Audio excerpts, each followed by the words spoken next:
आप सुन रहे हैं हिंदी साहित्य की सर्वश्रेष्ठ कहानियाँ। आइए सुनते हैं मुंशी प्रेमचंद के द्वारा लिखी हुई कहानी विजय।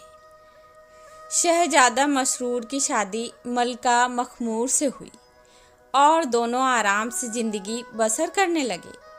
मसरूर ढोर चराता, खेत जोतता, मखमूर खाना पकाती और चरखा चलाती। दोनों तालाब के किनारे बैठे मछलियों का तैरना देखते, लहरों से खेलते, बगीचे में जाकर चिड़ियों के चहचहे सुनते और फूलों के हार बनाते।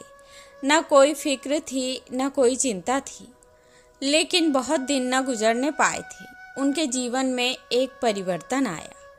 दरबार के सदस्यों में बुलहवश खां नाम का एक फसादी आदमी था। शाह मशहूर ने उसे नज़रबंद कर रखा था। वह धीरे धीरे मलका मखमूर के मिजाज में इतना दाखिल हो गया कि मलिका उसके मशवरे के बगैर कोई काम ना करती। उसने मलका के लिए एक हवाई जहाज बनाया जो महज इशारे से चलता था। 1 सेकंड में हजारों मील रोज जाता और देखते देखते ऊपर की दुनिया की खबर लाता। मलिका उस जहाज पर बैठकर यूरोप और अमेरिका की सैर करती। बुलहवस उससे कहता, साम्राज्य को फैलाना बादशाहों का पहला कर्तव्य है। इस लंबी चौड़ी दुनिया पर कब्जा कीजिए, व्यापार के साधन बढ़ाइए, छिपी हुई दौलत को निकालिए, फौजें खड़ी कीजिए, उनके लिए अस्त्र शस्त्र जुटाइए। दुनिया हौसलामंदों के लिए है। उन्हीं के कारनामे, उन्हीं की जीतें याद की जाती हैं। मलिका उसकी बातों को खूब कान लगाकर सुनती। उसके दिल में हौसले का जोश उमड़ने लगा, यहाँ तक कि अपना सरल संतोषी जीवन उसे रूखा फीका मालूम होने लगा। मगर शाह मसरूर संतोष का पुतला था।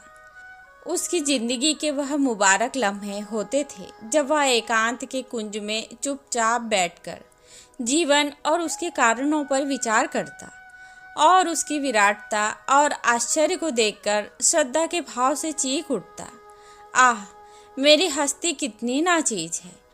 उसे मलिका के मंसूबों और हौसलों से जरा भी दिलचस्पी न थी। नतीजा यह हुआ कि आपस के प्यार और सच्चाई की जगह संदेह पैदा हो गए। दरबारियों में गिरोह बनने लगे। जीवन का संतोष विदा हो गया। मसरूर को इन सब परेशानियों के लिए जो उसकी सभ्यता के रास्ते में बाधक होती थी, धीरज न था। वह एक दिन उठा और सल्तनत मलका के सुपुर्द करके एक पहाड़ी इलाके में जा छिपा। सारा दरबार नई उमंगों से मतवाला